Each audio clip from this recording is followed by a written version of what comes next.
नमस्कार दोस्तों, मधुर कथाएं चैनल पर एक बार फिर से आपका हार्दिक अभिनंदन है। तो आज की मेरी कहानी का शीर्षक है माँ की नसीहत।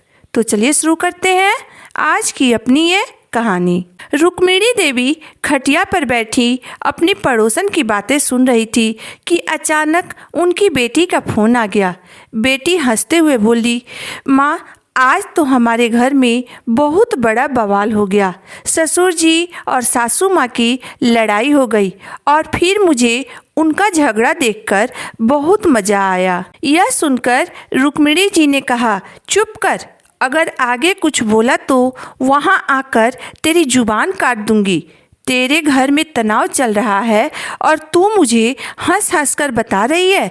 शर्म नहीं आती है तुझे? मैंने तुझे यही संस्कार दिए हैं क्या? लड़ने वाले कोई तुम्हारे दुश्मन नहीं है।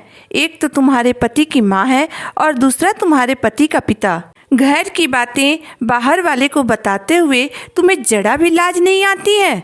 बेटी डरते डरते बोली, मगर माँ तुम तो घर वाली ही हो, तुम बाहर वाली कैसे हो गई? रुक्मिणी देवी थोड़ा नरम होते हुए बोली, बेटा मैं तुम्हारे सुख दुख में तुम्हारे घर वाली हूँ। परिवार की गुप्त बातें बताओगी तो मैं बाहर वाली हूँ। झगड़ा किसके घर में नहीं होता है? क्या मैं और तुम्हारे पापा नहीं लड़ते हैं? तो क्या अपने माँ बाप की लड़ाई की गुप्त बातें तुमने अपने ससुराल में बताई है? नहीं बताई ना? इसलिए नहीं बताई कि ऐसी बातों को हर किसी को नहीं बताया जाता है। फिर तेरे सास ससुर भी तुम्हारे माता पिता ही हैं, इसलिए घर के राज घर में ही रखना सीखो। मान ले तू यह बात मुझे चटकारे लेकर बता रही हो और तेरी सास या ससुर, ननद या तुम्हारा पति तुम्हें यह बात बताते हुए सुन ले, फिर वह तुझे अपने घर का सदस्य कैसे मानेंगे? इसलिए आइंदा याद रखना, अगर ऐसी बातें मुझे या अपने किसी सहेली को बताने की कोशिश की तो मुझसे बुरा कोई नहीं होगा। और हाँ, आज के बाद कभी भी मुझसे बात करो तो अपनी सास के पास बैठकर ही बात करना, ताकि तुम उनका भरोसा जीत सको। बेटा, घर बसाने के लिए बहुत सावधानियां बरतनी पड़ती है, समझी? अपनी माँ की बात सुनकर बेटी बोली, इसका मतलब तो यह हुआ माँ कि अगर मेरे साथ कुछ बुरा हो रहा है तब भी मैं आप लोगों को कुछ न बताऊं? आप कैसी माँ हो? शादी करते ही एकदम से बेटी को पराया कर दिया। माँ बोली, जब तेरी गलती के बिना तेरे साथ गलत व्यवहार हो तब मुझे फ़ोन करना। तुझे कोई मारे पीटे तब मुझे फ़ोन करना। मैं तेरे मुंह से तेरे ही घर वालों की चुगली नहीं सुन सकती हूँ। आइंदा मुझे जब भी तुम फ़ोन करो तो अपनी सास के सामने बैठकर करना और मेरे फ़ोन का अपने फ़ोन पर इंतज़ार मत करना। मुझे तुमसे बात करनी होगी तो मैं तुम्हारे सास के फ़ोन पर फ़ोन मिलाऊंगी। अब तुम उस घर की बहू हो, अब उस घर की इज्जत तुम्हारी इज्जत है। हमेशा इस बात का ध्यान रखना। रुक्मिणी देवी आगे बोली, पड़ोस वाली बिमला काकी मेरे पास ही बैठी हैं।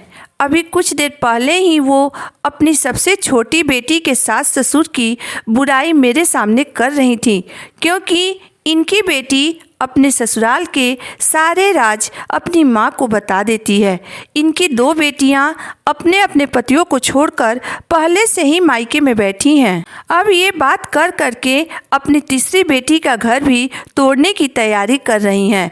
उनकी पड़ोसन बिमला ने जब अपने बारे में सुना तो रुक्मिणी देवी को गालियां देती हुई वहां से उठकर चली गई।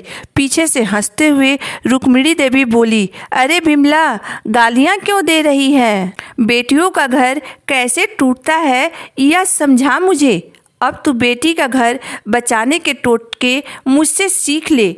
मगर बिमला रुकी नहीं, बड़बड़ाती हुई वहाँ से चली गई। बेटी अभी फ़ोन पर ही थी। रुक्मिणी देवी बोली, सच्चाई सुनकर तेरी चाची भाग गई।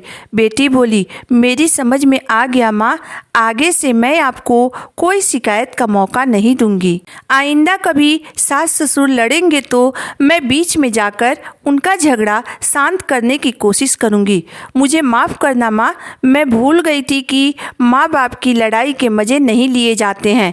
बेटी की बात सुनकर रुक्मिणी देवी का दिल खुश हो गया और बोली, अभी जा और बेटी बनकर अपने सास ससुर की सुलह करवा, और सुलह की खुशखबरी भी मुझे मत बताना, वरना उन्हें लगेगा मुझे सब पता है। इतना कहकर रुक्मिणी देवी ने फ़ोन काट दिया। फिर बेटी ने वही किया जो माँ ने कहा था।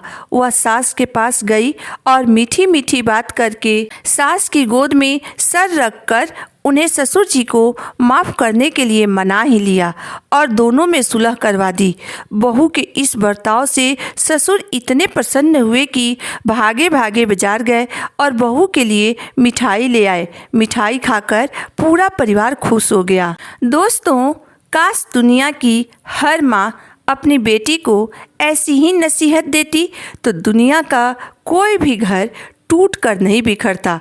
परंतु आजकल की माँ तो अपनी बेटी के ससुराल में आग में घी का काम करती हैं। यहाँ तक कि वह यह भी नहीं सोचती हैं कि यह उनकी खुद की बेटी का ससुराल है और यह टूटेगा तो उनकी बेटी को भी उतना ही दुख होगा जितना कि परिवार के सभी सदस्यों को होगा। मेरी कहानी आपको कैसी लगी आप मुझे ज़रूर बताइएगा। अगर आपको मेरी कहानी अंत तक पढ़ने और सुनने के बाद पसंद आई हो तो मेरे वीडियो को लाइक कर दीजिएगा, चैनल को सब्सक्राइब कर दीजिएगा। तो फिर मिलते हैं एक नई वीडियो एक नई कहानी के साथ। तब तक के लिए धन्यवाद।